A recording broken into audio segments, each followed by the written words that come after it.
сайн байцгаана уу? Төлсөн авснаа нийтлэл иргэний нийгмийн эвслийн ил тод хариуцлагатай уулуурхай подкастын эхний дугаараар бид та бүхэнтэй мэдчилж байна.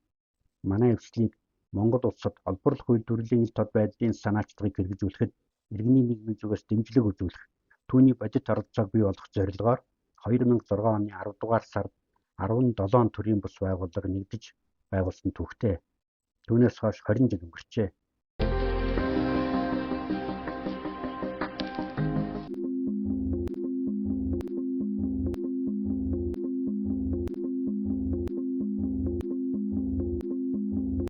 Бид энэ онд өнгөрснөө эргэн харж, одоогийн нөхцөл байдлыг дүгнэж, цаашдын зорилго зорилтоо тодорхойлж байгаа юм а.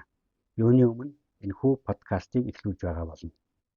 Энэ удаад хан хинтээ аав, хатан онон ижигээ хамгаалах холбоо төрийн бус байгууллагын тэргүүн Чойжлын туяа, захиргааны шинэ санаачлага төрийн бус байгууллагын гүйцэтгэх захирал Сундын Цэрэн пүрэв, хүний эрх хөгжил төвийн тэргүүн Гомбо сүрэнгийн уран цоож, хил хязгааргүй алхам төрийн бус байгууллагын тэргүүн Намсрайн баяр сайхан нар оролцож, тан эзлийн үйл ажиллагаатай холбоотой дурсамж болон Монгол улсад уулуурхайг байгаль орчин, орон нутагт иргэдэд ээлттэй, хариуцлагатай, хяналт оролцоотой байлгахын төлөө хэрхэн ажиллаж ирсэн тухайгаа хуваалцаж байна. 2007 оны 8 сарын 31-нд хан хинтээ аав хатан онон ижигээ хамгаалах холбоог үүсгэн байгуулад 2009 оны 12 сараас эхлээд төлсөн авсан нийтлэл эвсэлдээ гишүүн байгууллагаар элсэн ороод тэгээд өнөөдөр хүртэл энэ төлсөн авсан нийтлэл эвслийнхээ олон сайхан эрчтэй, хүчтэй одоо лидер байгууллагуудтай хамтран ажиллаж байгаадаа баяртай байдаг юм а. За манай холбоо 2012 онд Казахстан улсад болсон олборлох үйлдвэрлэлийн ил тод байдлын санаачлагын 6 орны бүсийн чуулганд оролцож тан эвслийнхээ үйл ажиллагааг одоо танилцуулж одоо тэгээд цаашид хийх ажлынхаа чиглэлийг ярилцаж тэгээд тэр үйл ажиллагаан дээр Монголоос очсон төлөөлөгч миний бие чагнаад орж ариун сурга төрийн бас болгон чагнаад орж мөн нээлттэй нэгэн форумыг бидрийг одоо ингэж үргэлж дэмжиж тусалж чиглүүлж явдаг дор дээр бид гурав яваад тэгээд одоо Монгол орнд маань ийм тулгамдсан асуудал байна. Ийм юм хийх шаардлагатай юм гэсэн үндсэн чиглэлдээ бас тодорхойлж ирж байсан юм аа. За тэгээд тэрнээс хойш ер нь бол одоо манай тан төлсөн авсан нийтлэл эвсэлүүд төлснөө нийтлгээд олон улсын байгууллагатай одоо нягт хамтран ажиллаад тэр байгууллага маань бидрийг одоо бас мэдлэг мэдээлэл сургалтаар хангаж үйл ажиллагаа явуулж ирээд тэгээд одоо олборлох үйлдвэрлэлийн ил тод байдлын санаачлагтай одоо байнга хамтран ажиллаж ирсэн юм а. За манай байгууллагаас энэ тан эвслийн энэ олон одоо анхны үүсгэн байгуулагч 16 байгууллагаас маш их туршлага авч одоо тэр онон голын сав газарт байгаа одоо энэ уулуурхан лицензүүдийн асуудлыг яах вэ гэсэн юм олон одоо тийм хэлэлцүүлэг ярилцлага сонины одоо тэр юун дээр одоо үйл ажиллагаанд оролцож санаа бодлоо тусган хэлж ирсэн. Тэгээ 2008 онд Хинтээ аймгийнхаа одоо лицензүүдийг бас одоо хэтэрхий их байгааг бас мэдэрч тэгээ Бэндэр суманд бас ингээд 32 лиценз байна. Ганцхан суманд гэдэг ингээ 2008 оны 4 сард нэг хэвлэлийн баг хурал хийгээд олон нийтэд мэдээлээ тэр маань оллоо гэж сайтад ороод бас 2 өдөр тутмын сонинд нийтлэгдээд ингээд хүмүүс мэдээлэл авч ирсэн юм үйл ажиллагаа болж илаа.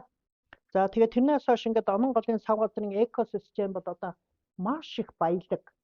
Одоо ерөөс бүх талаараа маш их баялаг, ургамал, амьтан одоо тэгэл ерөөс маш их онцлогтой. Ийм бүс нутаг болохоор энэ уулуурхайн хөлд одоо хэтэрхий их нэрвдөхий гэж одоо бид нар бас сэрэмжигж ирээд тэгээд гутаан алтны уурхайг одоо цуслуулахад одоо бас дуу хоолойгоо нэмэрлэж ирсэн.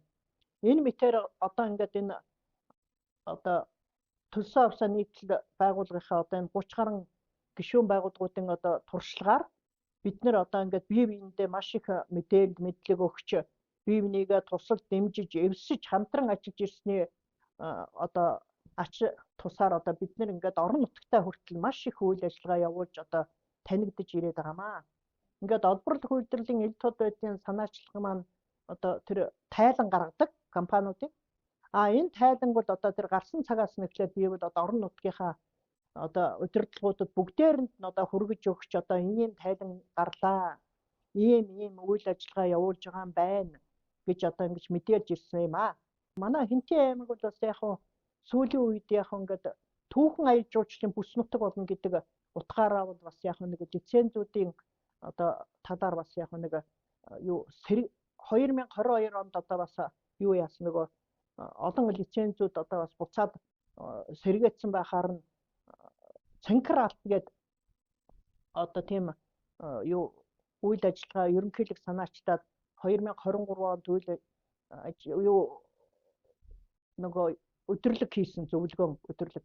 Тэгээд тэр зөвлөгөөн өдөрлөг дээр би одоо ингээд ядаж нэг онон голынхаа сав газрыг одоо ингээд түүхэн аяж жуулчдын холбоод энэ лицензүүдийг одоо энэ сэргээмээргүй байна гэдгээ одоо ингээд ил тодор тэр төрийн ордонд болсон чуулган дээр хэлсэн. За тэгээд тэр дагуу одоо ингээд тэр лицензүүд бас ингээд олон хүмүүсийн анхаарлын төвд ороод ерөнхийлөгчийн тамгын газар, ашигт математикийн газар, усны газар, тэгээд байгаль орчийн яам ингээд бүгд ажлын хэсэг байгуулад онон голын сав газрын захиргаатай хамтраад ингээд бүгдээрээ ажлын хэсэг байгуулад тэгээд энэ лицензүүд төр хяналт тавьснаар тэр лицензүүд төр зогсоод байгаа. Гутаан даваа бол юу тусгай хамгаалалттай газар нутагт ороод тэгээд үйл ажиллагаа зогссон байгаа. Манай байгууллагын захиргааны шинжлэх маш төрийн бас байгууллага 2008 онд байгуулагдсан. Тэрнээс хойш нийтийн одоо санхүүд одоо тэг мониторинг хийх, иргэдийн дуу хоолойр, иргэдийн хяналтын зөвлөл байгуулах. Тэгээ улмаар цаашлаад бид нэр хөрөнгө оруулалт олон улсын бас төсөл хөтөлбөртүүд ингээд үнэлгээ мониторинг хийх ийм үйл ажиллагаа явуулдаг. Бид энэ төлсөн авсны нийтлэл тан эсэлт 2012 онд орсон энэ тан эсэлт төлсөн авсны нийтлэл эсэл маань болохоор 17 байгууллагууд анх үүсгэн байгуулсан их түүх намтартай одоо байгууллага энэ байгалийн баялагын засаглалыг ил тод байдал чиглэсэн олон улсын стандартаар үйл ажиллагаагаа явуулдаг байгууллага байсан болохоор бидний бас үйл ажиллагаанд бол нийцэжсэн болохоор бид элсэж орсон. Тэгээ энэ төлсөн авсны нийтлэл эсэлд орж ажилласнараа манай байгууллага бол одоо аймаг орон нутгуудын төрийн бас агуулгатай хамтраад эрдэс соёлын ил тод байдлыг ил тод байлгахт нь бол хамтарч олон сайхан нээлттэй хилцүүлэх, хурал зөвлөгөө, хууль дүрмийг бол боловсруулахад бол дуу хоолойгоо оруулж санал бодлоо хэлцэж мөн бид нэр өөрсдөө бас энэ байгууллагатай хамтарч ажилласнаар уул уурхайн салбарт мэргэжиж бас ажиллаж их түүхэн намтруудыг хамтран бүтээлцэж явсандаа бас бахархалтай байдаг. Тэгээд энэ тан эсэл маань улам одоо мэргэшээд 2026-25 онд бол байгалийн баялагын шударга байдлын шүлжээ гэж болсон. За энэ шүлжээ маань яагаад ингэж нэрээ өөрчилж илүү сайжирсан гэхээр одоо бид нар уул уурхайн салбарт одоо үйл ажиллагаа явуулаад бидний үүрэг оройл маань бол улам мэргэшээд цаашаа эрчим хүчтэй ажиллах болсон. Энэ бол яасан гэхээр дэлхийн хэмжээнд уур амьсгалын өөрчлөлт гэдэг одоо өөрчлөлт явж байгаа. Тиймд бол уул уурхайн салбар маань бас цаашаа өргөжөөд эрчим хүч рүү орж эрчим хүчний салбарт маань сэргээх эрчим хүчээр нь улс оронд бол маш хэрэгтэй болж байгаа тийм шаардлага тэн дээр бол одоо ажиллах болсон. Тэгээд бид бас энэ одоо олон улсынхаа шүлжээнгээ дагаад бас мэргэших тийм нөхцөл болцоо гарч ийн гэж бас баярлаж байгаа. Тэгээ манай байгууллага нас тан эсэлж орсноос хойш уул уурхай дээр мониторинг хийгээд орон нутгийнхантайгаа хамтраад Сэлэнг аймгийн Ерөө сумын Ерөө голын бохирдлыг ажиллаад тэндээс маш их одоо хэвлэл мэдээллийнхантаа мөн өөрийн энэ үйл ажиллагаатай ижил төстэй төрийн бас агуулгатайгаа хамтраад маш том нээлттэй сонсголт хийж ажилласан. Мөн биес нь төлсөн авсны нийтлэл тан эсэл орсноор бол надад бас бахархуустай юм байдаг манай баг.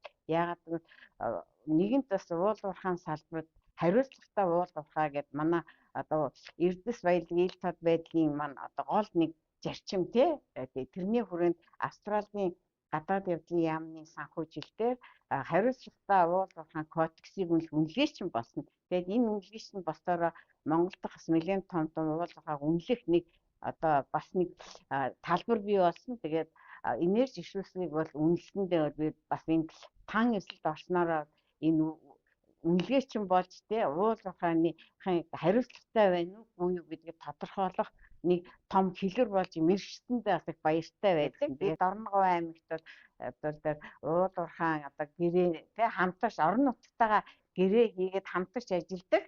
Тэр гэрээ хэр ил тод явдгийм бэ гэдэг мониторинг хийсэн. Тэр нь бас их амжилттай болсон. 3 сумаас судалгаа аваад тэгээд тэр гэрээгээ ил тод болгоход нь бол одоо түлхэц зодоод аймгийнхныг нэлээд мэргшүүлж ажилласан гэж бодож байна. Албарл үйлдвэрлэлүүдийн стандартын хүрээнд бол одоо нэлээдэг болон шаардлагууд байдаг. Тэр шаардлагын хүрээнд бол энэ уулуурхай компаниуд шаардлага хэрхэн биелүүлж гэнэ үү гэдэг дээр бол жилийн тайлан гаргадаг. Анх бол энэ тайлан бол маш олон компаниудыг хамрагдаг байсан бол улс орны маань одоо төсөв мөнгөтэй. Тэгээд тэр манай албарл үйлдвэрлэлүүдийн маань ажлын хүрээ хумигдаад одоогоор тайланд маш бага компаниуд орж байгаа. Тэрэнд бас жоохон харамсаж байгаа.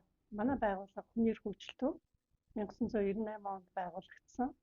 За бид нар Монгол улсад хүний эрхийг хамгаалах, хэрэгжүүлэх төрийн үүргийг одоо биелүүлэхэд нь хувь нэмрээ оруулах юм зорилготой байгуулагдсан. 2006 онд тан эвслийг зохион байгуулж эхлэхэд бол бид нар бас нэгдэж үүсгэн байгуулагч одоо нэг байгууллага болж одоо орсон түүхтэй байдаг. Тэгээ яагаад энэ байгууллага бэлдсэн бэ гэхээр зэрэг хүний эрх хөгжил төвдөл ерөнхийдөө орон нутгийн иргэдээс хүсэлт ирдэг. Бидний одоо эрх зөрчигдөл шүү хамгаалж өгөөч гэх. Тэгээ 2000 он гарснаас хойш ерөнхийдөө нөгөө Монгол улсын засгийн газрын алт хөтөлбөр хэрэгжүүлж эхэлсэнтэй холбоотойгоор орон нутгийн иргэд ялангуяа малчин иргэдийн эрх ашиг бол нэлээд зөрчигдөж эхэлсэн. Тэгээ энэ нь бол ерөнхийдөө дандаа уулуурхайн үйл ажиллагаанаас үүсэлтэй юм байсан. Тэгэхээр энэ асуудлыг одоо харгалзаж энэ чиглэлээр бол нэлээд идэвхтэй ажиллаж эхэлсэн гэдэг хүний эрх хөгжилтөв. Тэгээ ингэж ажиллаж байхад бол юу анхаарал одоо төрсөн бэ гэхээр зэрэг Монгол улс бол уулуурхайнхаа салбараас маш их хамааралтай улс орны нэг гэдгийг бол бид нар бол одоо хүлээн зөвшөөрсөн. Тэгээ нэгэнт ч ийм хамааралтай учраас уулуурхайг яаж одоо иргэдтэй хүртээмжтэй боловч нэг талаасаа нөгөө талаасаа одоо яаж эрхийн зөрчихгүйгээр хариуцлагатайгаар хэрэгжүүлэх вэ гэдэг асуудал дээр бол анхаарч ажиллах шаардлага гарсан. За тэгээд тан эвсэл гэдэг бол төлсөн авснаа нийтлэх гэсэн үгийн одоо ийм товчлол, ийм эвсэл. Тэгэхээр уулуурхайгаас орж байгаа орлого бол иргэдтэй нээлттэй тайлагнадаг. Тэгээд тэр орж байгаа орлого нь бол иргэдтэй эргээд үр дүнтэйгээр одоо зарцуулагдах юм ёстой. Тэгэхээр энийг хэрэгжүүлэхийн тулд энэ олон улсын олборлох үйлдвэрлэлийн ил тод байдлын санаачлах гэдэгт нэгдэх явдал бол Монгол улсын хүний эрхийн чиглэлээр, байгаль орчны чиглэлээр, орон нутгийн хөгжлийн асуудлаар ажиллаж байгаа бүх иргэний нийгмийн байгууллагуудын хувьд бол заавал оролцох ёстой гэж ингэж үзсэн учраас бид нар бол тан эвслийн гишүүн болж орсон. Тэгээд бид нар орсон цагаас эхлээд үндэсний зөвлөлийн гишүүнээр бол ажиллаж байгаа. За яг ганц хоёр одоо их тийм гайгүй үүрэг гүйцэтгсэн тийм одоо дурсамж байдаг.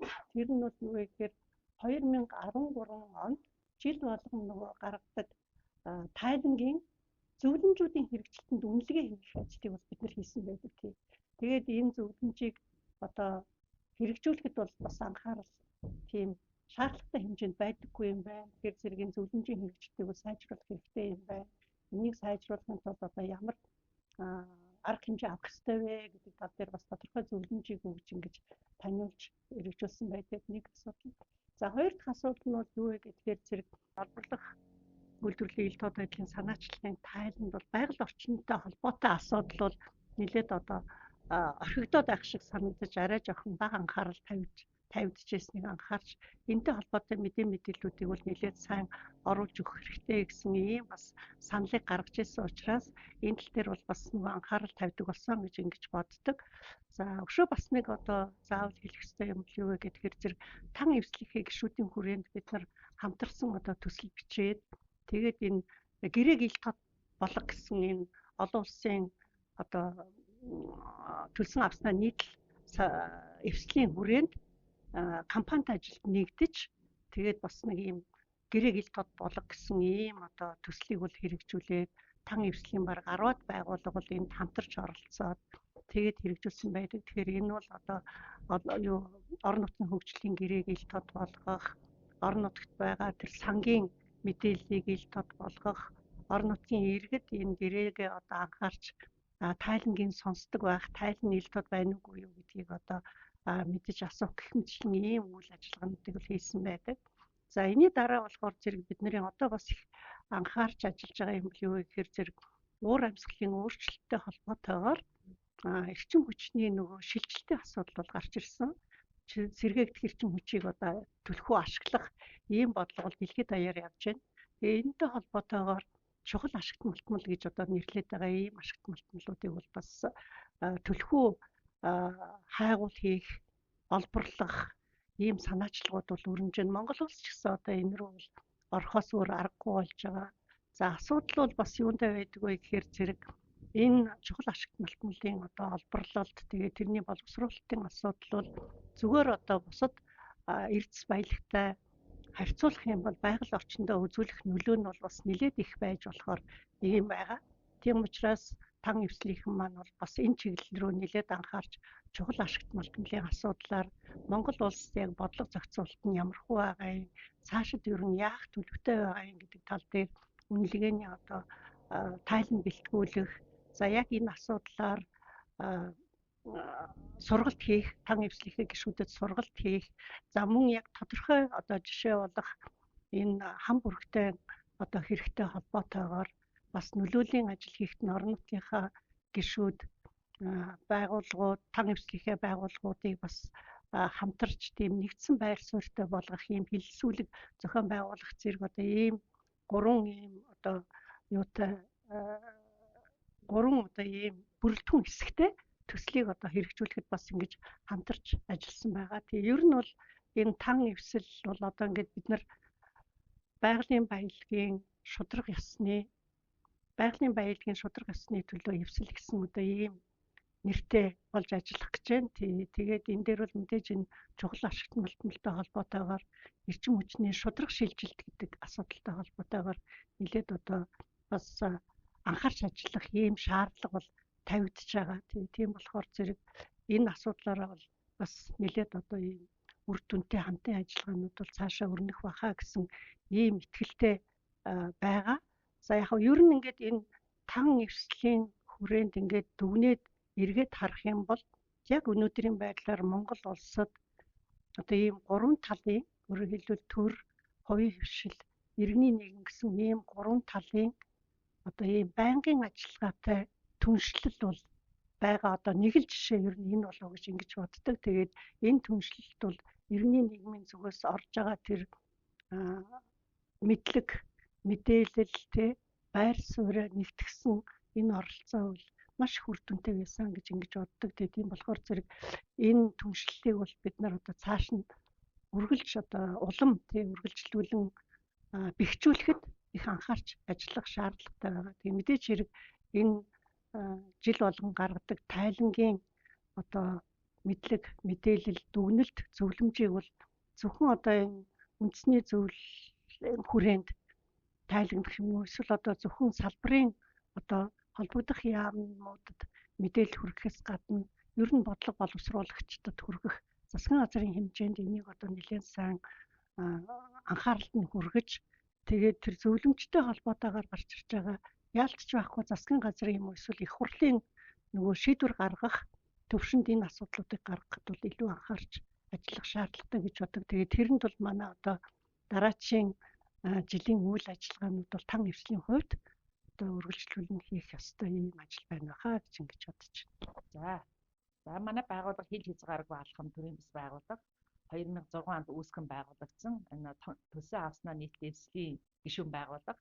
За тэгэхээр зэрэг 2006 оны 8 сард төсөө авснаа нийтлэл эвслийг үүсгэн байгуулахад миний бие уугуул хөдөлгөөн гэж Өмнөгов аймгийнхны одоо уулзалтын асуудлаар ажилладаг юм байгууллага байсан. Тэр байгууллагад ажилладаг байсан учраас уугуул хөдөлгөөний одоо үүсгэн байгуулагчдын хувьд бол орж ажилласан. Сүүлд яг тэгээд 3 сарын дараа хил хязгааргүй алхам төрийн бас байгуулахдаа 10 сар эцээгүй нөө өөрөө байсан болохоор шууд ингээд ороо явчихсан юм байдаг. За тэгэхээр зэрэг анх тэр 20 жилийн өмнө уулзалтын салбарт ил тод нээлттэй байх ёстой, компаниуд тайлагнах ёстой. За тэгээд иргэдийн оролцоо байх ёстой гэдэг юмыг бол үндэ бол маш хаалттай байсан. Тэгээд энэ төлсөн авснаа нийтлэл эвсэл бол өнөөдрийн одоо ингээ 20 жилийнхээ түүх замыг эргэж харахад бол бид нар бас амжилтанд хүрсэн байна гэж ингэж харахаар санагдаж байна. Мэдээж тодорхой бол бэрхшээл эрсдлүүд байсан, сорилтууд байсан. Гэсэн ч гэсэн бид нар өнөөдөр бол засаглалыг шаарддаг болсон бай. Засаглал дотроо бүр илүү чанартай сайн засаглалыг бид нар бол хүлээн зөвшөөрсөн бай нийтээрээ. За олон одоо хууль тогтоомжид бол уул уурхай салбарын мэдээллийг бол ил бодгох, олон нийтийн оролцоог хангах энэ чиглэлээр бол заалтууд орсон байна. Хууль тогтоомжид хэрэгжиж байна. За тэгэхээр зэрэг 2006 онд энэ тань эвсэл үүсгэн байгуулалтад зэрэгцэж бол ашигт математикийн тухай хуулинд бол өөрчлөлт орж ирсэн.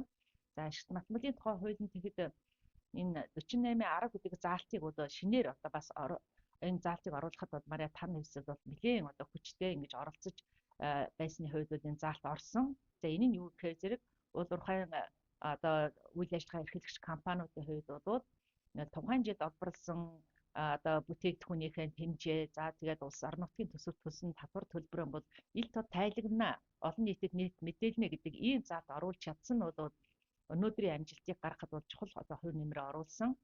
За энэ цагаас хойш бол тань эвсэл бол олон орон нутагт бол ажилласан. Манай эвслийн одоо олон байгууллагууд бол яг орон нутгийн төвшөнд иргэдтэй бол ингэж тулж ажилладаг учраас олон газруудад бол энэ олборлох үйлдвэрлэлийн ил тод байдлын санаачлах, түүний шинэ стандартууд, за тэгээд хууль тогтоомжуудыг бол сурталчлах, олон нийтийн оролцоог хангахад бол маш их хүчин чармайлтыг бол гаргасан. За тэгэхээр зэрэг энэ ингэж ажилласнаар өнөөдөр бол бүх төвшөндөө иргэний нийгэмтэй нэг ширээн дээр сууж байна. Тэр байтугай иргэд бол одоо энэ уурхай компанитай орон нутгийн захиргаатайгаа нэг ширээн дээр суугаад асуудлаа шийдэхгээ ярьдаг болсон байна. Энэ бол бидний ажлын үр дүн гэж одоо бид яхахгүй бодох ёстой гэж. За мөн энэ одоо гэрээг ил болгох асуудал бол нэлээд хаалттай. Яагаад гэрээг одоо иргэний нийгэм ил байхыг шаардаж байгаа гэдэг асуудлаар бол ханддаг бидний үгүйсгдэг байсан бол өнөөдөр бол гэрээг одоо ил тод болгох нь зөв юм. Гэрээг байгуулах процессд нь сонс ажиллагаа хийх ёстой юм, олон нийтийн сандыг авах ёстой юм байна. Гэрээний тайланд хэрэгжүүлэх ёстой байна. Тэр байтугай гэрээний хэрэгжилтэн дээр хамтаа оролцооны хороо байх ёстой юм байна. За томоохон хөрөнгө оруулалтын бүтээгдэхүүн авах гэрээч гэдэг нь томоохон гэрээнүүдээр иргэний нийгэмтэй заавал зөвшөлдсдөг, төсөл дээрээ ярилцдаг болсон байна. Тэгээ энэ бүхэн бол яг энэ олборлох салбар буюу энэ салбарт одоо иргэний нийгэм байгууллагууд бол тууштай, тодорхой шийдэлтэй, мэдлэгтэй, аргументтай оролцож байсны одоо үр дүн гэж ингэж харж байгаа. За тэгэхээр зэрэг иргэний нийгэм байгууллагууд бол ерөөсөө уул уурхайг бол хай зогсоё гэдэг биш. Харин уул уурхай салбарыг илүү хариуцлагатай явуулъя. Энэ менежментийг сайжруулъя. Авж байгаа энэ орлогыг бол зөв менежментээр удирдъя. Энэ бол зөвхөн өнөөдрийн төсвийг бүрдүүлэх биш, харин ирээдүйн үеийн боломжийг нь одоо бий болгох ёстой юм а гэдэг ийм одоо хөгжлийн бодлогыг бол бид нар ярьж ингэж бол шийдэл ярьж байдаг. Тэгээ энэ утгаараа бол иргэний нийгэм байгууллага тэр дундаа төлсөн авснаа нийтлэл бол яг энэ салбарын хувьд нэлээд мэрэгшсэн ийм одоо эвсэл болж чадсан гэдгийг бол өнөөдөр бахархалтай харж байна. За тэгэхээр зэрэг манай орон нутгийн төвшөнд ажиллахдаа бид нар тодорхой удирдамжуудтай, тодорхой арга хэрэгслийг бий болгож чадсан. За тухайлах юм бол энэ ашигт математикийн тухай хуулийн 42 дугаар зүйлдээ нутгийн захиргааны байгууллагатай аж ахуйн нэгжүүд гэрээ байгуулна гэж байгаа. Тэгээ энэ гэрээг байгуулах загварыг бол засгийн газар гаргаагүй байсан. Яг үндэ иргэний нийгмийн санаачлагаар тэр дундаа нээлтийн нэгэн форум төлсөн авснаа нийтлэл эвслийн санаачлагааруудын засгийн газрын 379 дугаар тогтоолоор батсан гэрээний загварыг бол олон удаагийн хилцүүлгээр бол баталж чадсан. За мөн бүх гэрээг ил тод нээлттэй байлгах ёстой юм а гэдэг ил тод гэрээ цэгмэн гэсэн сайтыг бий болгож чадсан. За мөн орон нутгийн төвшөнд бол энэ олон талууд нэг зааланд цуглаад нийгмийн аудит буюу олон талууд нэгдэр суугаад энэ салбарынхаа тойр асуудлыг бол тойроод ярилцдаг, шийдлээ гаргадаг энэ олон талт хилцүүлэг хийх энэ туршлагыг бол 2008 оноос хойш орон нутагт олборлох үйлдвэрлэлийн ил тод байдлын санаачлах орон нутгаас эхлэндэг энэ одоо хилцүүлэг өдрөлгийг бол олон аймаг сумд бол явуулж байсан. Энийг бол олон баримтуудаар одоо ингээд харуулж болно. Тэгэхээр энийг яаж явуулах вэ гэдгийг бол одоо энэ сүүлийн үед гарч байгаа удирдлагууд, залуу хүмүүс бол сайн мэдэхгүй. Тэгэхээр энийг бид нар бол сэргээх ёстой юм байна гэж гарын авлага бол гаргаад ингээд дуусж байгаа. Энийг бол түгээх ёстой юм байна гэж. За гэх мэтлэнгийн олон одоо амжилтуудыг дурдж болохоор байна. За өнөөдөр 2026 он тэгэхээр зэрэг бид бол энэ төлсөн авснаа нийтлэл эвсэл байгуулагдаад 20 жил болж байна. Тэгэхээр 20 жилийн хугацаанд эрх зүйн орчнуудыг шинжлэх талаар зайлшгүй шаардлагууд гарч байна л да. Тэгэхээр зэрэг энэ эрдэс соёлын ил тод байдлын тухай хуулийн төсөл босруулж одоо 3 дахь парламентын нүрийг үзэж байна. Тэгэхээр энэ 20 жилийнхэн ойгоор энэ эрдэс соёлын ил тод байдлын тухай хуулийг бол зайлшгүй одоо өргөн барьж одоо улсын их хурлыг батлуулахад бид нар нэлээдгүй хүчин чармайлт гаргах шаардлагатай. Яагаад гэвэл одоо Монгол улсын авилгын эд зэксүүл нэлээ доошоо бол унж байна. За тэгээд энэ ерөнхий сайд энэ авилгын эрсдлийг бууруулах, салбарын засаглалыг сайжруулах талаар бол нэлээд санаачрах мандаттай ажиллаж байгаа. Энэ түүхэн цагт үед бол бид нар энэ хуулийнхын төслийг түлхэхэд бол нэлээд одоо бас санаагчтай ажиллана. За мөн 20 жилийн ойтой болж байгаатай холбогдуулаад төлсөн авснаа нийтлэл эвсийн гишүүдийн маань аш холбогдлогыг бидний 20 жилийн одоо үйл ажиллагаа 20 жилийн хүч хөдөлмөр сэтгэл санаагаа зарцуулсан ийм арга хэмжээний ойг бид нар зүгээр өнгөрөөж болохгүй. Тийм учраас ажлын хэсэг байгуулагдсан. Ажлын хэсгээрээ бид нар төлөвлөгөө гаргасан. За тэгээ сар бүр энэ нэг одоо олон нийтэд хандсан ийм подкастыг хийе гэж ингэ зорьсон. Энэ бол анхны подкаст болж байна. Ингээд цааш нь бид нар сэтвчилсэн улс төр нийгмийн нөхцөл байдалд тохиролцсон цаг үеийн асуудлаар хэмжлэн одоо олон талуудын байр суурийг сонссон ийм байдлаар подкастуудыг хийнэ гэж байгаа. Тэгэхээр зэрэг энэ 20 жилийн ой гэдэг бол зөвхөн тань эвслийн ой биш. Яагаад гэвэл олборлох салбарын ил тод байдлын санаачлагууд бол компаниуд за төрийн байгууллага 3 талын тэнцүү оролцоотой үндэсний зөвлөл ажлын хэсэг ажилладаг. Энэ тэгэхээр зэрэг өнөөдрийн амжилт бол зөвхөн иргэний нийгмийн санаачлаг байсан хэдий цаана бол төр засгийн байгууллага талуудын компаниудын бас оролцоо байгаа. Тэгэхээр бүх талуудын бол ойн одоо арга хэмжээ ойн үед ажиллагаа бодох ёстой гэж үүдэнд харж байгаа.